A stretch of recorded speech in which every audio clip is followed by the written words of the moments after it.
Hey guys, the denomination I chose to do my discussion board post on was Unitarians. Didn't really know a lot about Unitarians, but I've seen them in several places. Just looking for a little more context. I know they had an influence in New England, but I wasn't 100% sure how. And so Unitarians had their roots in the Reformation of the 1600s.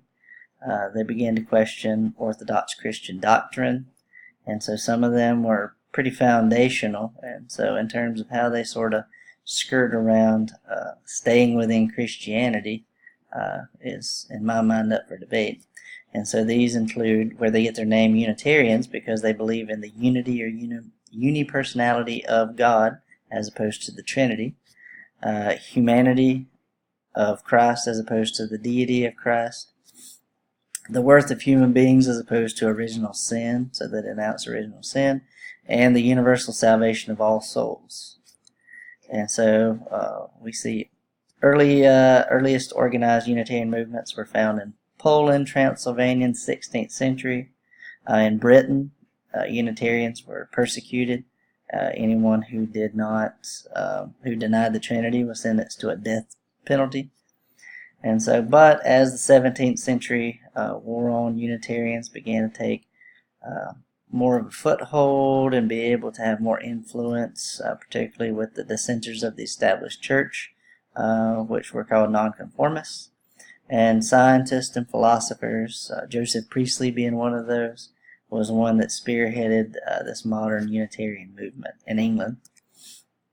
So in America, Unitarianism was a growing force in New England in particular, and starting in the late 18th century, where it evolved out of Congregationalism, which we've talked about, in particular at Massachusetts.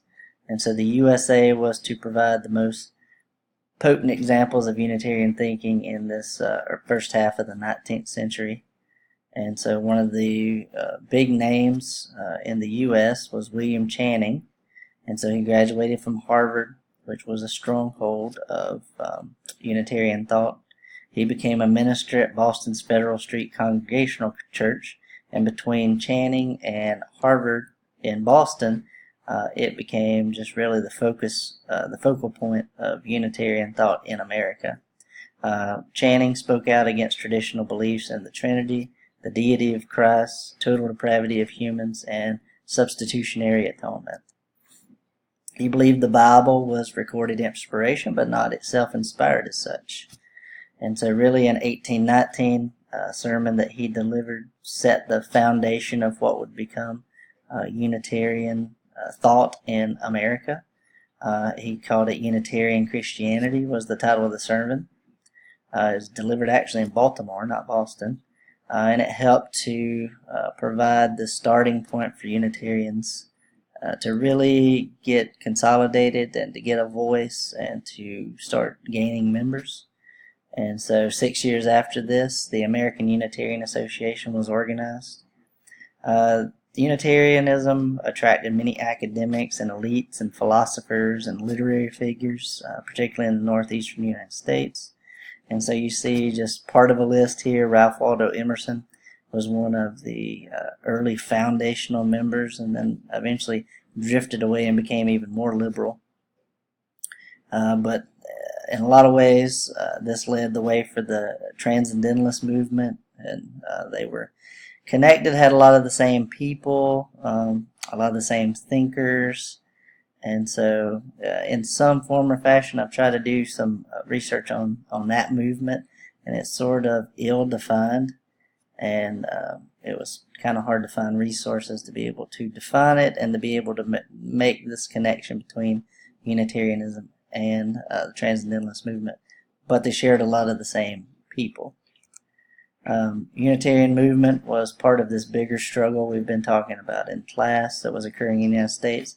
And so in the 19th century, beginning of the 20th century, there was a struggle between these liberal and then conservative aspects of Christianity in America. And so you had things, philosophy, business, all bringing in this rationalism, and so making a liberal sect. And then you also had this conservative sect. So then you ended up with a struggle between fundamentalists and modernism. And so the Unitarians were definitely on the liberal end of that spectrum. And then eventually the Unitarians merged with the Universalists in 1961 to give them a stronger liberal religious voice, and they became the Unitarian Universalist Association. And so, anyway, a little bit about the Unitarians and how they played into the history of the U.S. And so, thanks for listening, and I'll talk to you next time.